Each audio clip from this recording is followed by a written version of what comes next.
After realizing that new college students are more susceptible to mental illnesses, I became aware of how important to improve the campus environment, atmosphere, and support. However, even though there are increased opportunity of mental health counseling services available on campus, the incidence of mental illness among college students does not decrease. Or, in another word, it rise from 60% in 2020 to 77% in 2022. It can be said that the probability of college students suffering from mental illness has increased significantly despite increasing the number of changes made by university. Why is this happening? What is the factor behind all the increasing number?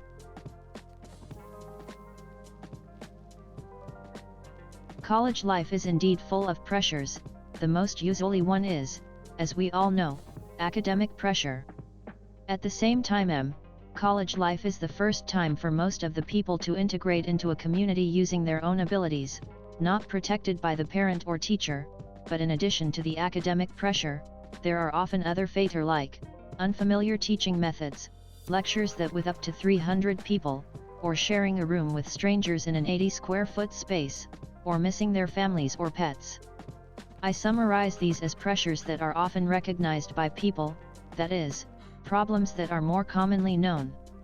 However, I want to continue exploring the potential factors behind the high incidence of mental health problems among college students. Where does stress come from besides these common issues? I believe social pressure plays a role. Top universities and employers typically prefer students without mental illness, and this hidden bias has not been fully addressed. Although mental illness will not be disclosed by doctors or colleges, people still worry about the record of their unhealthy status. This issue is important because it has not been sufficiently discussed and limits the opportunity for people with mental illness to seek help.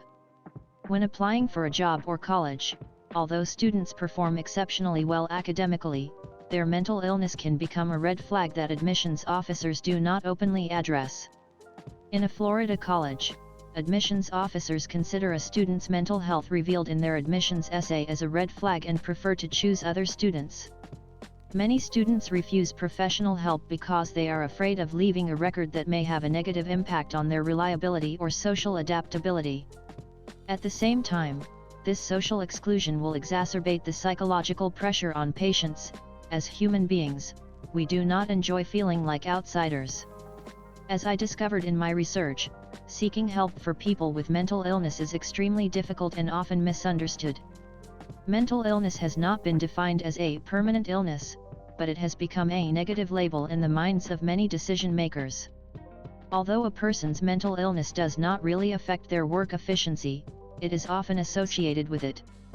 I think this is one of the reasons why college students' psychological pressure is difficult to resolve. Although counseling rooms are available, it is not easy to seek help from a psychologist.